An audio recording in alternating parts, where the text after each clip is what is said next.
live, only on DAZN. Jake Paul versus Chavez Jr. One is defending a name, the other is building one. The ring doesn't care where you come from, only if you can survive in it. Saturday, June 28th, Jake Paul versus Chavez Jr. Buy now at DAZN.com/boxing.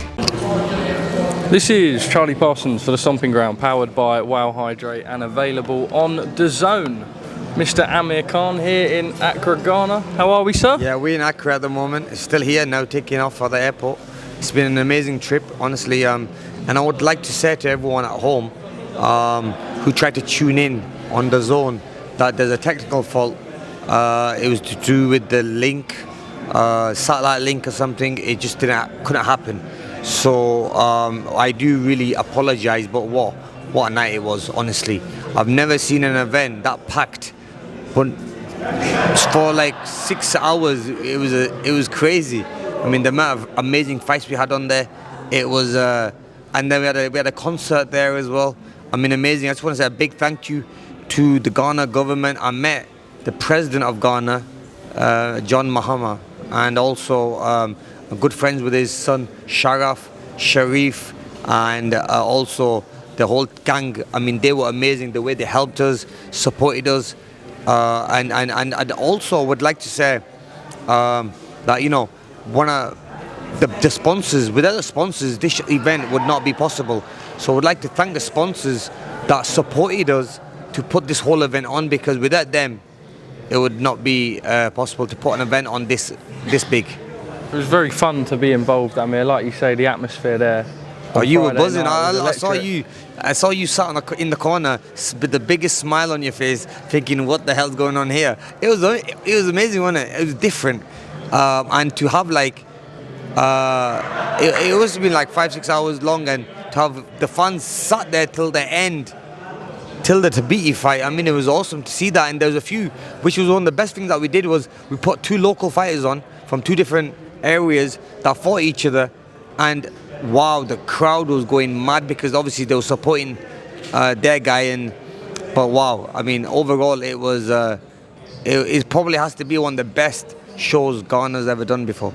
A return to promoting for yourself, the first time since your shows back in Pakistan, I think. Yeah, I've done a few shows in Pakistan, and then yeah, and maybe 1 or 2 in Dubai. But the thing is, getting back into it again, and now, and also, you know, had the backing of DAZN. But the thing is, obviously, with the technical fault that we had with the satellite, you know, it was very difficult to then show the world the event. But I mean, they would have loved it, honestly. Somehow, if we get the video, and maybe we can put it on our YouTube channel or something like that, or put on yours, Parson, I think it'll be nice to see.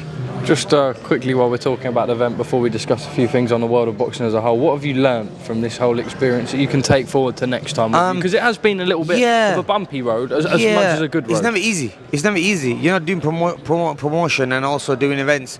You know, it's about having a good team around you, and also having an organised team that know what they're doing. And I think everyone came in not knowing what's going to happen. Obviously, it's the shows in Ghana, so obviously we have to go with the rules and regulations here as well. But to be honest with you, we know the right people here now, and also we've done the first one in a place like Ghana, where now, I mean, it was hard here to do an event, but this makes me realise why people like Eddie, Frank, all these big promoters, Ben Shalom, don't want to come to Africa. Africa's got some massive talent. But the thing is, it's very hard to do events over here. And we picked one of our first events to be hosted by Amir Khan Promotion in Ghana, where really we didn't know much about Ghana. But look, the team made it happen. The president and his team, and also with Sharaf and his team, made this happen legacy-wise. We had amazing fighters come to the event as well. We had Anthony Joshua came over and sat ringside and watched the show. So big respect there to Joshua for coming and showing his support to us. And also the kid from Vidal Riley, another fighter, young fighter, gonna be a world champion in my opinion very soon. I mean, a great fighter. He is honestly skillful, hits hard, and he's another prospect, whom in my opinion would be world champion. He was also here, and then O'Hara Davis got a good win. Tabiti got a fantastic knockout win. I mean, Abdul Khan got a knockout win. I mean, they were all in decent fights, hard fights, where when you've got two fighters that want to win, then you see knockouts. The times you don't see knockouts is when two fighters, well, one of the two fighters is going to be defending or is a journeyman. We didn't really have any journeyman fighting. They were all well matched, right? They were all well matched, and it was a 50-50 fight going into them. Because if you look at all the records, every fight was a tough fight. Let's talk about Anthony Joshua. People are always so quick to throw things out there. Obviously, the stuff that we've seen in the press in the past. But like me and you discussed last week in Dubai, actually, you guys are always showing each other love. Oh, and man, Friday night was another example of that, right? 100%. He come over to the ring when I was in the ring doing the promotion stuff, and he walked over and showed love and respect, and I said, thank you for coming here. He goes, yeah, man, you know, like that's what I love about Joshua, is that he's very supportive. Whatever happened in the past, I mean, it was all bollocks, really, and I think we both really should have, we just exchanged words, and there's no truth in it, but obviously it was just a bit of a pitter-patter, you know what I mean? But look, it is what it is, and we're friends, and the main thing is that we move on in life. And you know, I'm a fan as well. He's doing great things in his career. He's got big fights coming up, still has big fights coming up. I mean, the fight with Fury would be huge if that ever happens. So look, the guy's got... Do you think it will happen, Amir? Huh? Do you think it will happen? I think it can happen, yes. Because I almost compare it to the saga that happened with yourself and Kel. And what a spectacle it was, but just happened too late, in my opinion. It happened too late, but then again, it still sold. I mean, you saw how much it sold, how quick it sold out. So regardless, that fight is going to be a fight that everyone would want to see and also would want to not miss. So yeah, that'll definitely sell out quick time. Who do you think wins it?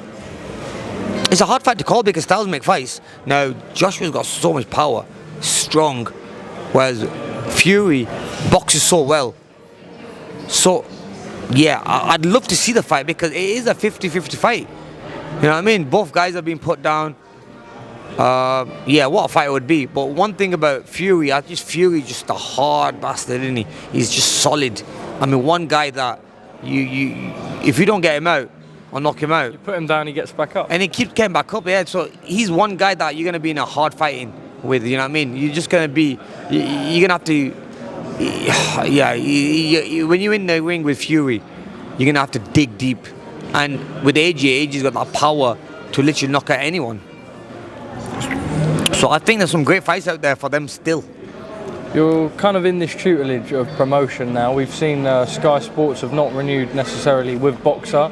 We think Boxer are still going to work with Sky Sports, but they're open into working with other promoters as well. Which is fantastic, That's a huge platform in the UK. I think it's fantastic because Sky, we do remember Sky as one of the leading boxing channels out there.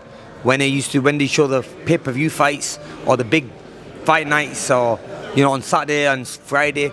So I think that'll be massive if Sky came back in and opened the doors to all the promoters. And yeah, so it should be that way, you know what I mean? Because end of the day, I think with Frank, with Eddie, now Saudi Arabia, then you've got shows all around the world in America. Yeah, they all need to be on Sky. I think that'll be amazing if you see on Sky. Sky has a massive platform. They can promote fights better, in my opinion. I mean, everyone has that channel, and also then they've got the news channel, Sky Sports News as well, which everyone watches, and I think they'll get some great exposure on, and fighters will get the exposure they want and they need and they deserve. You know what I mean? I was very lucky to have my last fight on against Kell Brook on Sky because and everyone watched that fight. I mean, the promotion on that fight was everywhere, you know what I mean? And it's such a massive channel and a massive platform. So I think Sky definitely need to come back now. DAZN are fantastic partners, obviously, but if DAZN's amazing. DAZN's also another great boxing channel.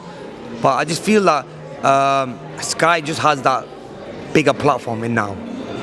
Would you like to see yourself working with Sky at some point in the future, with Amir Khan Promotions?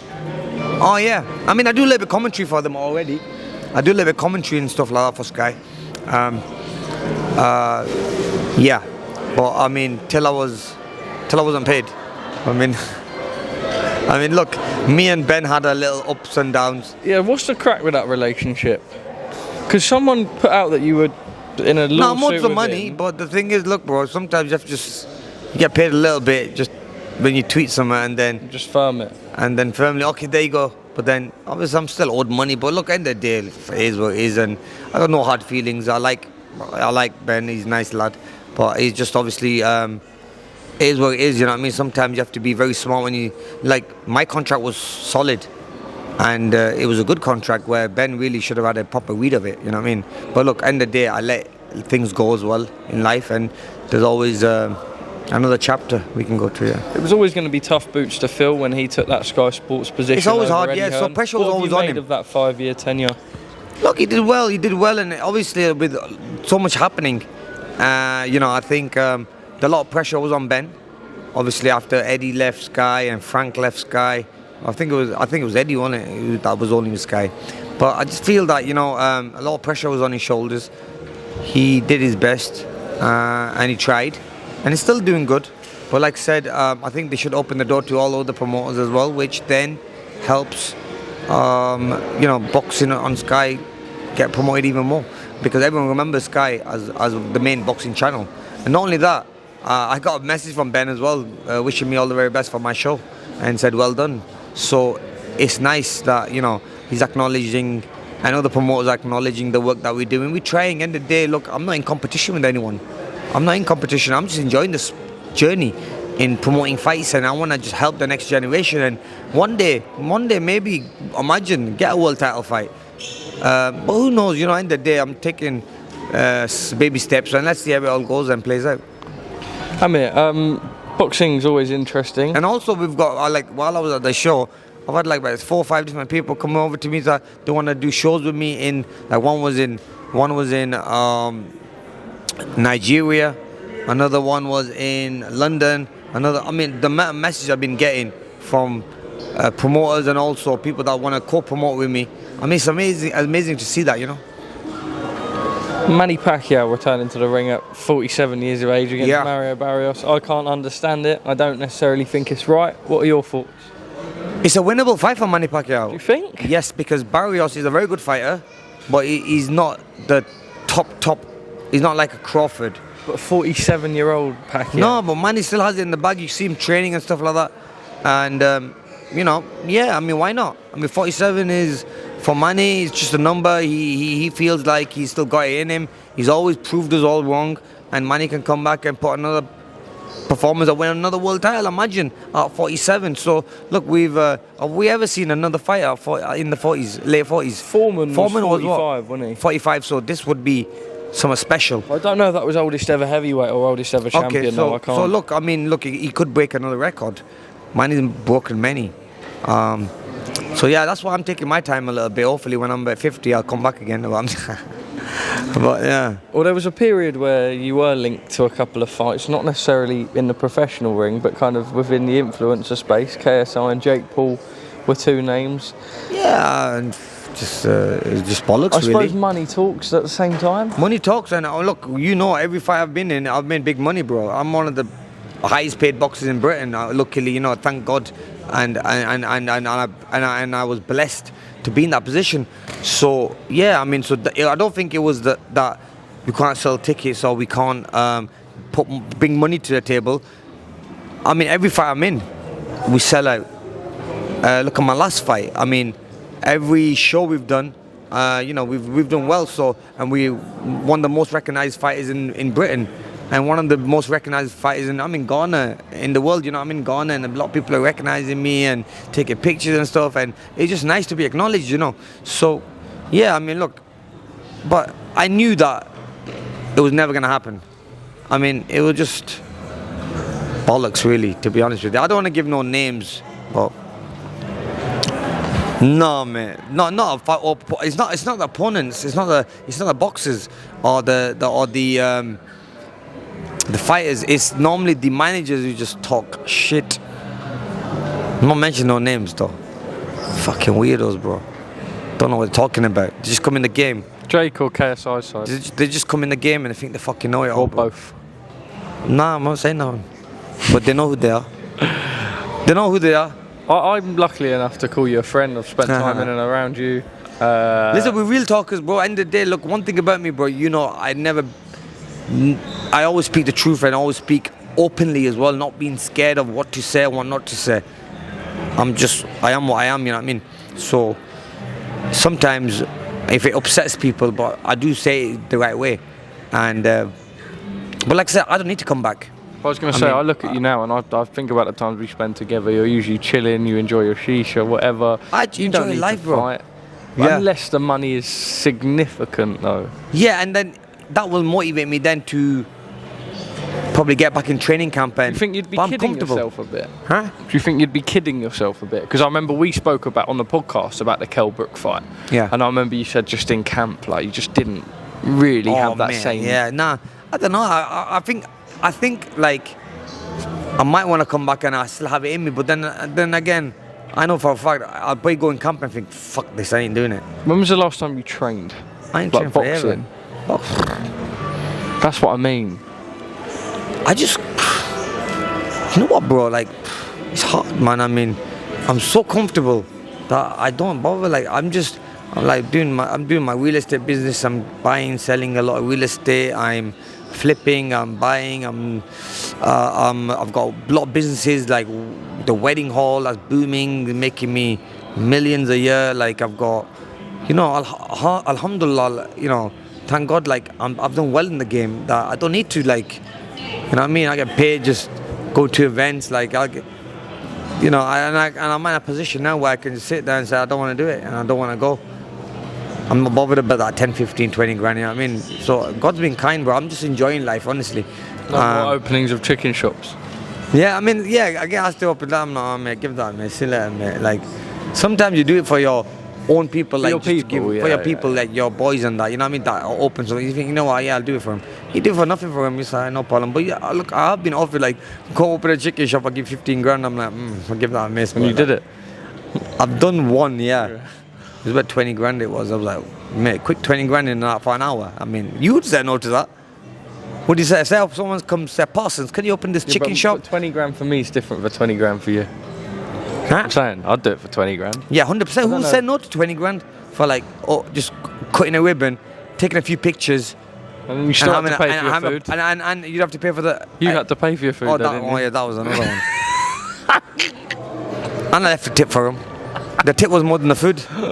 Was it? I mean, yeah. I mean, You're look, a good man, I said because I was a little bit embarrassed that they charged me for the food. Just an opening for it, so I was like, you know what? Forget that. Take a 50 for a tip. Canelo Crawford. We've all been speaking about it this week. What a fight! Great fight. I think Canelo's going to be too big, personally. What are your thoughts? Yeah, but we've never seen Crawford under pressure in any fight. Yeah, we see him get hit and people are like, oh, he's been hit. But we've never ever seen him. Look what we said when he was fighting against Errol Spence. Oh, this is a hard fight. Hardest fight in his career. He's going to get beat. A lot of people had him beat. He went in there and destroyed Errol Spence. I mean, the guy is special. One thing about Crawford, he's a beast, bro. But then, I don't know, cause we've never really seen Crawford get hurt. Maybe in the lighter weights, yeah. But as he's got older and got more solid on his feet, under his feet well, and put that size on well, I think he's got stronger. So, I don't know, man. What do you think? I lean more towards Crawford, but then again, I like Canelo as well. Got a lot of respect for us. You saw him at the fight, after the fight, like he waved at me. And he, obviously it's nice to be recognised by, he's a GOAT, isn't he? And he was in the ring and then he goes, Amir, how are you? You fought on both. Huh? You fought on both. I fought on both though, innit? Yeah. Obviously he's going to say, it doesn't mean that whoever you fought you're going to say hi to. Straight after your fight. I don't know, man. Really? Yeah, you're Amir Khan, bruv. I think you need to put a bit of respect on yourself. I mean, anyway, whatever. Do you know what I mean? No, but he's a nice guy. I'm saying humble. He's a nice guy. You're very humble. No, you have to be Amir humble. Khan. Yeah, no, I know. That's a G sentence. I know, My friends are like, that's Amir. Do you know what I mean? But listen, God's been kind, and we've honestly, it's amazing when people come over to us and show that love, and it's just nice. Yeah, I mean, sometimes I forget who I am as well. Like, obviously, when it comes down to like your name, how big you are, or what you've done in your career, the respect is like awesome. So, yeah, I mean, Two more very quick ones. It's going on Netflix, that fight, as opposed to DAZN. Turkey Al-Sheikh, His Excellency, has decided to go for Netflix. What do you think of that? I think there's a lot of homes with Netflix. I think Netflix is it could be the new home of boxing. You never know. I mean, end of the day, everyone's trying new things. Turkey's an amazing promoter with what he's done and shown. I think there's a lot of people that didn't believe him, what he was doing. And look, I think he's shown it now. With Netflix, I think he might show something new that no one's ever seen before. So yeah, it might be a massive positive. Lastly from me, could 100 Amir Khans beat a gorilla in a fight? Smash a gorilla up, bro. What, 100 Amir Khans? Yeah. Why? Mad. One go from the front, back, boom, boom, boom. Yeah, because did we just outspeed him, outwork him, outpunch the gorilla? But you know, as soon as he connects with strong, bro. Are they? Just fling. Yeah, but obviously you'd be smart, innit? Let him swing and then bang, bang, bang, you counter, innit? Amir, you're a legend. Lovely spending time with you. Why don't we have to make a video of that? What do you reckon? Like, have we asked AI? We can ask AI. Shall we quickly ask AI now? JB might punch me. I'm running off flight, boy. It's alright. Ah, forget it. I just can't find it, man. Fuck it. JB. Okay, we gotta go back. See you later, bro. Live, only on DAZN, June 28th. Jake Paul versus Chavez Jr. Buy now at DAZN.com/boxing.